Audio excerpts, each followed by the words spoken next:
will help address these issues and support disciplinary actions where and when deemed appropriate. Additionally, the manual process of transmitting, tracking, and storing presidential directives has been cumbersome and slow. The PDMIS will therefore streamline this process, making it more efficient and enabling quicker, more effective reporting and decision-making depending on unfolding events from time to time. By improving how we handle presidential directives, the PDMIS will provide crucial data to guide policy decisions and implementation. Just as transport infrastructure is essential for mobility, robust digital infrastructure is necessary to support reliable internet access and service delivery. I acknowledge the critical information infrastructure classification for these systems and encourage the ICT Authority through the Ministry of ICT under the able leadership of Dr. Nyambura to maintain uninterrupted system uptime. Your Excellency, in closing, I want to express my gratitude to the dedicated team of young professionals who have developed these systems.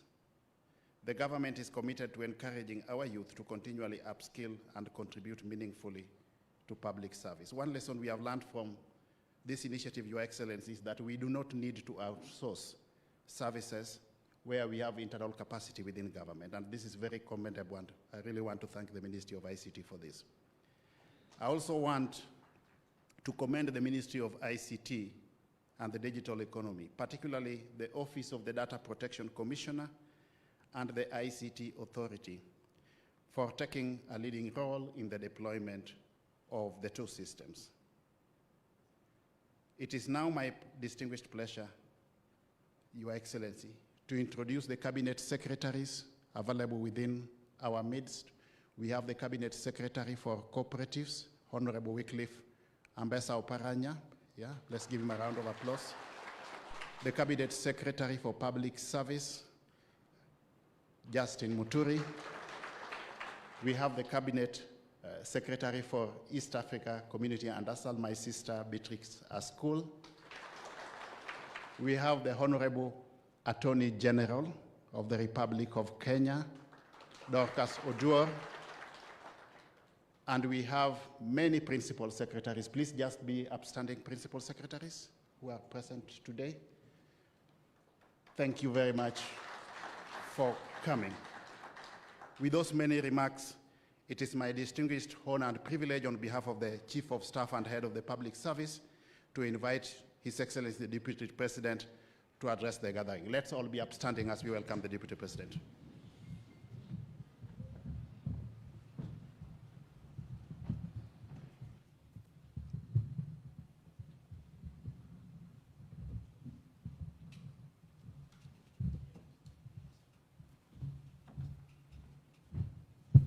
Thank you very much. Please be seated.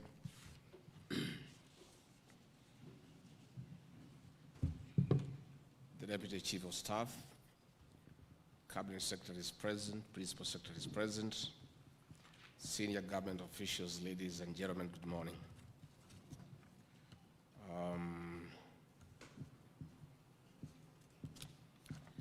It gives me great pleasure to join you this morning to jointly celebrate the official launch of the Foreign Travel Information Management System, FORTIMS, and the Presidential Directives Management Information System, PDMIS.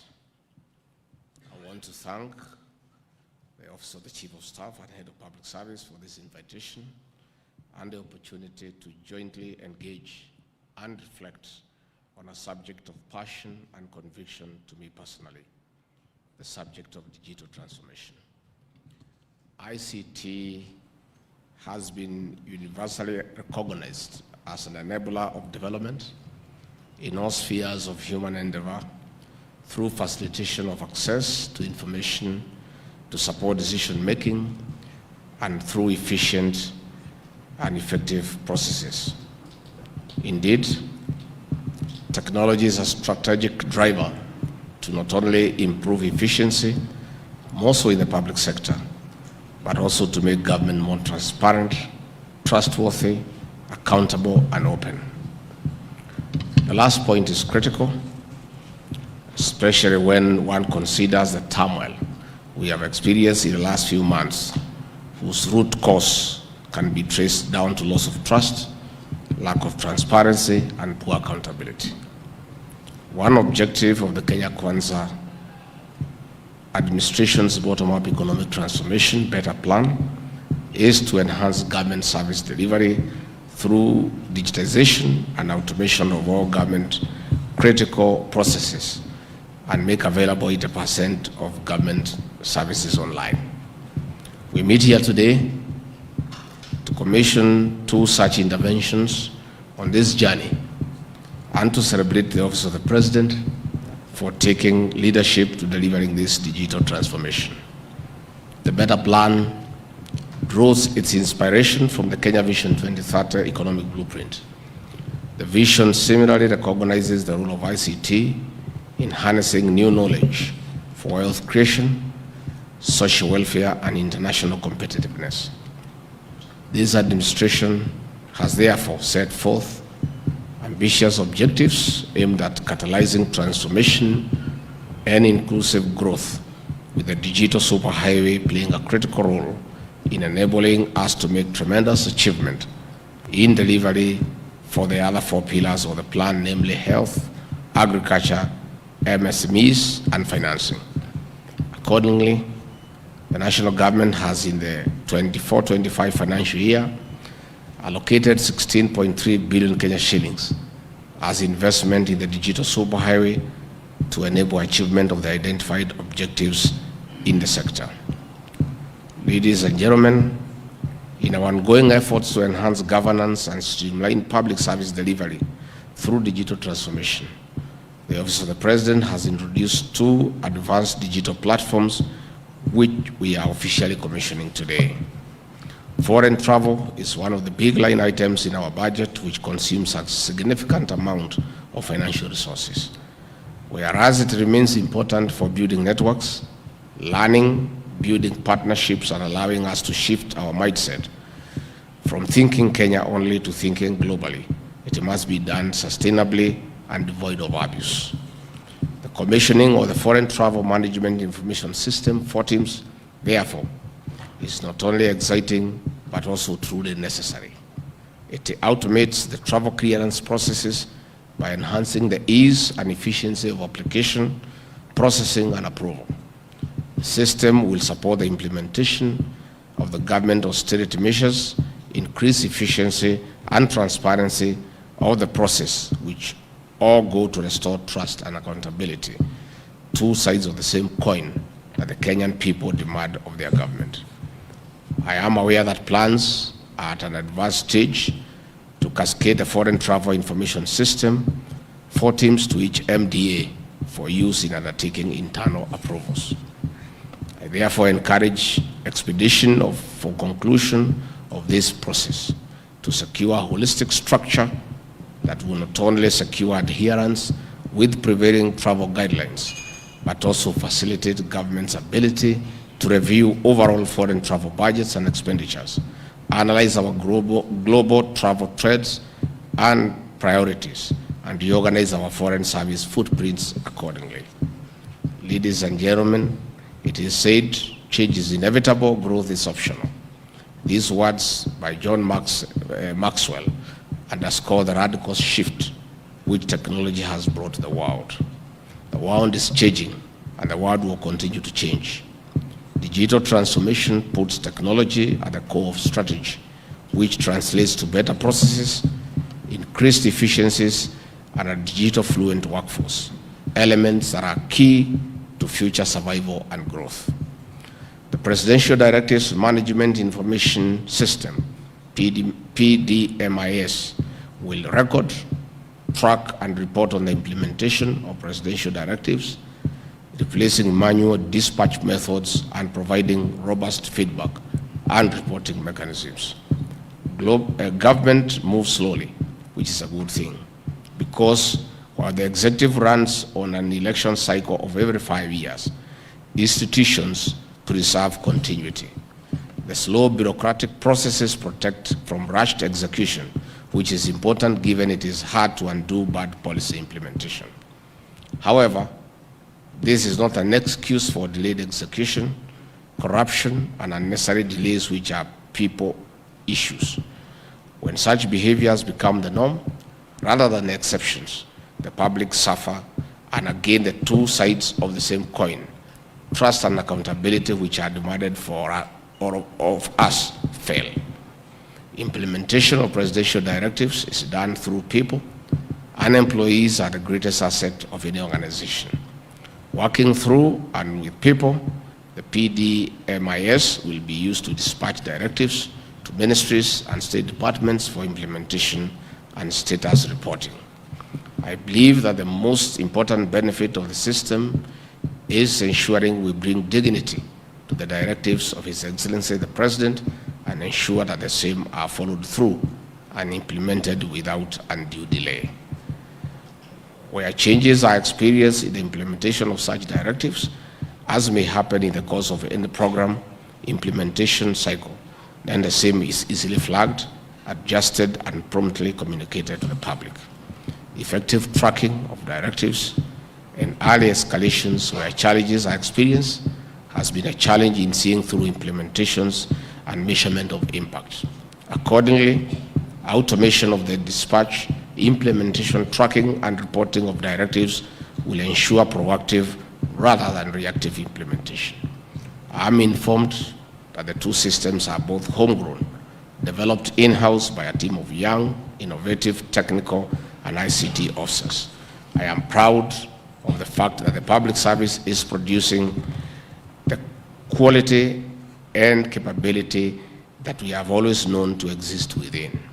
My faith in the role of the public service and its ability to shape and define young people continues to be restored when I see such outcomes. I congratulate the team for translating their patriotism and desire to transform this nation into work that has produced the systems and applications we are launching today. I invite all public officers to similarly see the potential of their skills and devise mechanisms for translating them into transformation outcomes that are necessary for bettering the lives of our people. Showcase the wonderful innovations that are within us. Remind the country of the talent and potential that the public service has to offer. As I conclude, I wish to add caution that a system is only as good as its users. It is imperative that we adopt the necessary integrity tenets in the use and application of the systems in order to reap the expected benefits. Users must ensure that the information submitted is verifiably accurate or factually correct. This is to ensure that we do not have errors or deliberate omissions that would compromise the system's integrity and utility. I trust that the persons who have been identified and approved as users will live up to this expectation. Our collaborative efforts in enabling digital transformation in our processes to confront the challenges in public service delivery will lead to increased accountability, enhanced transparency, and prosperity for our citizens tomorrow, and ultimately build public trust in government. It is now my pleasure to officially launch the Foreign Travel Information Management System and the Presidential Directives Management Information System, PDMIS. God bless you all. God bless Kenya. Asante sana. I think I'm happiest of all this morning because as Principal Assistant to the President, the dignity of my boss is paramount, and the directives that he issues should be implemented expeditiously without fail. So this system helps our officers across government to keep a tab on what is happening and have a feedback mechanism of what the President has directed and the implementation matrix. We have had instances for the last 2 years where our officers have let the president down. The President of the Republic of Kenya is a symbol of national unity, and his office is a symbol of authority for the Republic. When he pronounces himself on a matter, that matter is as good as law. So it is incumbent upon officers across government, led by our CSs and the PSs, to make sure that we dignify the person and the office of the President by expeditiously implementing directives that he has issued across the country. So with the launch of this system for managing information on his directives, I'm confident that by the end of the year, all the presidential directives that have so far been issued will be audited, worked on and implemented to the satisfaction of the people of Kenya. All of us whom the President has given the privilege to serve have a solemn duty to dignify him and his office by making sure that whatever pronouncement he makes across the country is implemented without fail. I'm therefore very happy with the launch of this system, that we shall keep track and ensure that those directives are implemented to the letter. Again, we are also happy on the issues of foreign travel, so that we are prudent in the use of resources when traveling out of the country. We have had instances where almost everybody is traveling, and sometimes you are left to wonder who remains behind to buy the house. With the launch of this system, I have no doubt in my mind we will be more prudent and we will rationalize those who are authorized to travel out of the country on official business and clearly justify the use of public funds out of the country. So this is a good day for the public service, and these two systems will help us to be more efficient and work to the satisfaction of the people of Kenya. Again, it's a revolution for those of us who started our career in the public service. This is a great milestone, because when we entered the public service in the year 1989, everything was manual, and we were still working efficiently, but the world has gone digital.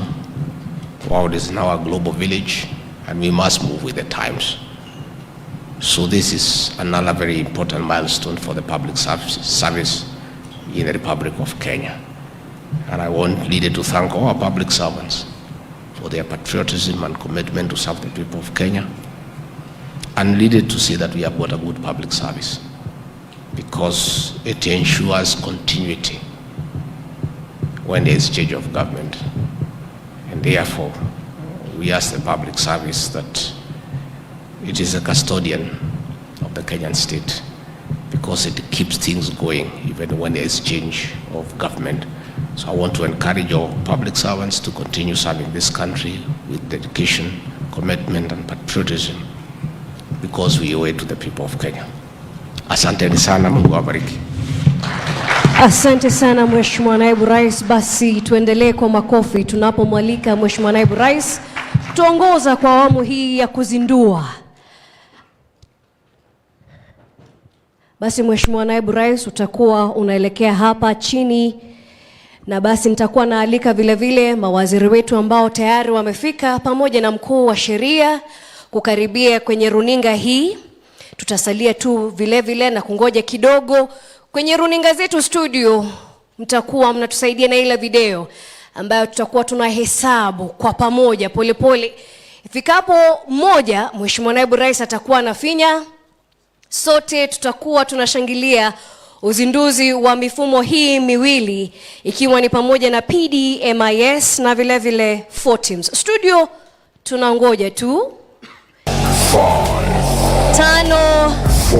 4, 3, 2, 1. Mheshimiwa Naibu Rais akisaidia pale kwenye uzinduzi, na basi rasmi tunapata ule uzinduzi wa mifumo hii miwili ya PDMIS na vile vile 14. Basi ikiwa ni rasmi tuna mifumo ile miwili, tutasalia pale pale Mheshimiwa Naibu Rais na kuangalia upande wa mbele ambapo tutawapa wanahabari nafasi ya kupata picha katika hafla hii ya uzinduzi ambao utakuwa unasaidia katika uwajibikaji